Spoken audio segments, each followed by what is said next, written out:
ready for breakfast? Yeah. So this is what we've got. We bought this really inexpensive coffee pot. I'm holding it weirdly because I've got my camera, but I'm going to let that fall. I would not necessarily recommend this product because it's slow, but what you can do is hook it up to your 12 volt, sorry, the 12 volt inverter. Alright, so there we go, it's all hooked in there, easy peasy. And then when the light is on, it's heating. I'm going to turn it off because we are not going to really do this. And then you can take a bottle of water, or if you have other jugs of water, whatever, pour it in there, and it will heat up. So what I usually do... It takes about 2 to 3 minutes to heat up. Oh my gosh, 20 minutes. This one's slow, but there's probably better ones. So I usually keep it down by my feet because we're driving. And you know, again, this is unsafe. I'm all tangled, so I'm going to unplug it like it's working. Just pretend I'm cooking water. Okay, sorry.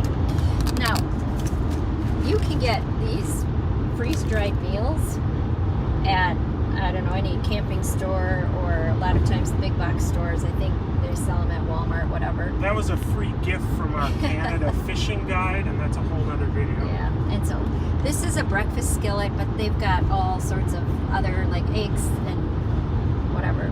I've never really eaten anything like this. We always bring real eggs, but when you're going across the border, you can't bring fresh fruits and poultries and stuff. So until you get into the country you're in, if you're traveling overseas or over across the border, you probably want these. We also keep oatmeal packets in this little container that has our freeze-dried instant coffee. So here's this. Anne had Starbucks, but she used it all up, and that's all we can find locally in Canada. So in the morning, yeah, your wife having the ability coffee to have her Starbucks is huge. And you get a little bag full of this stuff. No, we don't keep this in there. That's in a bag in the back. Real handy, but we would be ready. We would be getting this ready before we're driving, and it wouldn't be quite as unsafe as while we're driving. But we have to have the car on and driving in order to get that going. So again, if you're ever going to pour hot water from that thing, you want to be careful that you're on a nice smooth road like this one. So I think as a synopsis, in the morning, if you're in an urban area, and the amount of time you're spending to find a Starbucks or a coffee place to get coffee, or if you're in a rural section like this where there is no drive up to get a cup of coffee, in a matter of, as soon as we start the car and ride, it became kind of our routine.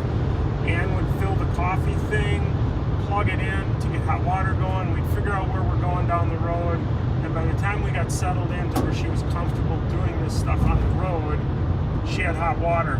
So this pack we kept up in front.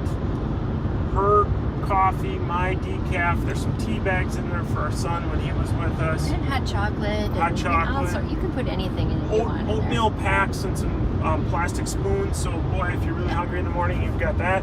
And then hand me that box. And when she's all said and done, that can just stay down there. And this she puts back up here. And it's ready for the next morning. So the cleanup is absolutely nothing. We're ready to go. Everything's good. Everything works. Watch out for this guy up ahead of me driving. I think that's the guy we saw at the wayside. Oh, it is, yeah. Okay. But anyway, so with that, everything simple, fast, cheap. The only thing we bought was the pot itself, which on eBay knew was less than 20 bucks. All this other stuff is stuff we already have. So again, testing van life without spending money. Well, a lot of money. Without a lot of money. And the breakfast kit is super easy, especially in the Ford, because the Ford's got cup holders here, cup holders here, cup holders in the door. It's a rotten right there for Rainier. I don't know if I'm allowed to take it, but I did. Okay. Now we're going to go to federal prison because you just put on it. Well, cut that out. Okay. That could be an outtake. So remember, if you're trying to do van life on the cheap and you don't have a couple $100,000 for a travel or wants to build. I would amend that. I'm going to just remind everybody, this isn't to do van life. This is to have an affordable vacation on your terms. Okay. Not living in it. Because if you're living in it, you definitely don't want this model at your feet for boiling water. Just saying. What would you get? Something that heats it up a lot faster. Okay. Microwave oven? No, Okay. but something faster. 20 minutes to heat up water? That's redonkulous. Okay. Okay, bye.